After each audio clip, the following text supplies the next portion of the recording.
Something like the greenhouse sequence is a critical part of the story, and it's a big payoff for a sequence, and the audience would know if they didn't get their exciting action climax, well, it's not going to be a very exciting show to watch. We've got company! I'm quietly concerned that we haven't got the time that we need. Okay, what are the smallest amount of shots that we need to kind of get out of it, and that's usually the work.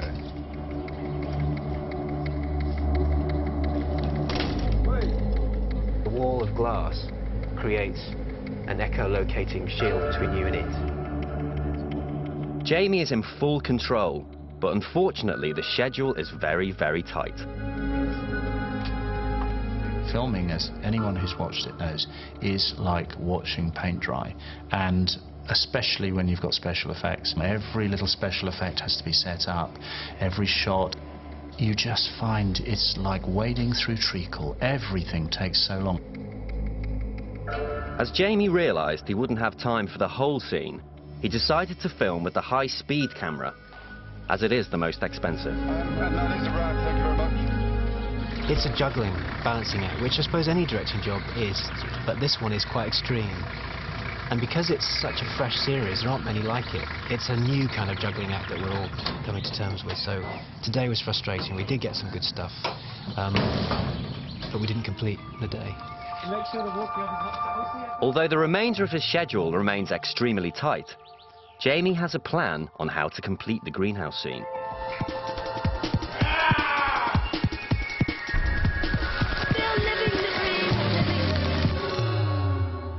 There are lots of cases in the fossil record and in evolution where inexplicable things happened. And if you invented the idea that in fact that's because occasionally animals swap time, that gives you endless story possibilities. It's a sarcopterygian. There's no trace of them in the fossil record for 70 million years, and then suddenly one of them just pops up in the middle of the Indian Ocean.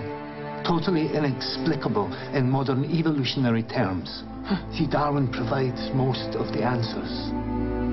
It's the pieces that don't fit that interest me. Dinosaurs kind of fascinated me when I was 10, and when I read the script, it was one of those things that I thought I would really, really like to do this. Well, when I got sent the script, I had kind of no idea what it was about. Excuse me. And literally, it was just the pages were turning. I was like, my goodness. God. Then suddenly we're all in the forest and there's dinosaurs walking around. The creators of Primeval knew that getting the right cast was absolutely essential. Casting is critical on this kind of show. The casting is like writing it all over again. So what we'll do, guys... It's really hard finding British leading men who can play heroes, I think. I mean, we all know there are many fantastic actors around, but we wanted somebody who was very good looking. Unfortunately, I don't look like Harrison Ford. Somebody who was very talented. I'd never really played characters like that before. He has this ability to hold the screen and a great charisma with the camera. I didn't actually think that ITV would let me. He also, very usefully for us, brings a kind of credibility that you can believe he's a scientist. I've never been let on the telly at kind of 7 o'clock at night, you know, that's not really been things that I've done. I believed him, and that was very, very important. He can look rugged. It's just like, I want to go and chase the dinosaurs, please. A good-looking romantic lead, someone who you believe is an action hero. Action hero with brains, well, it just means that you don't run into things very often.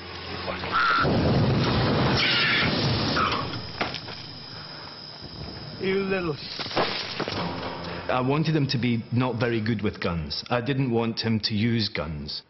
There's a part where Captain Ryan offers me a gun and I ask for a torch. No, we need torches. The most powerful you can find. These people were, to all intents and purposes, members of the public who are suddenly thrust into an extraordinary situation, which, to my way of thinking, is what heroes are.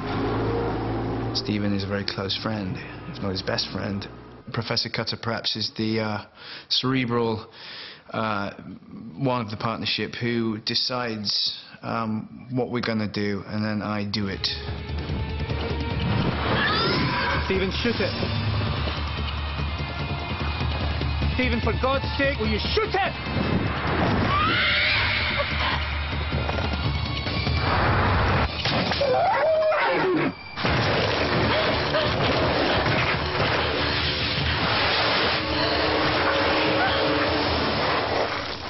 You let me think you were dead. I am dead as the person you knew. My old life ended 8 years ago.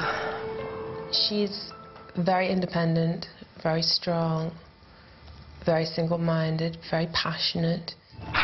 Hey! She lives amongst animals in really wild country.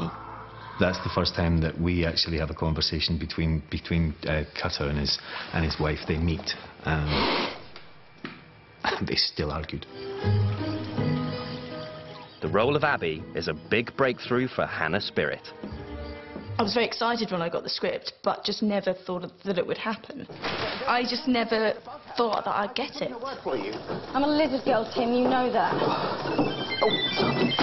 I always thought that it would just go to the bottom of my pile of things that I don't get.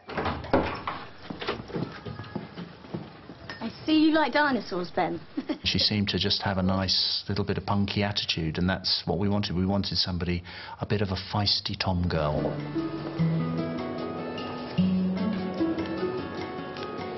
Is that perfume? I can do the girl thing, you know.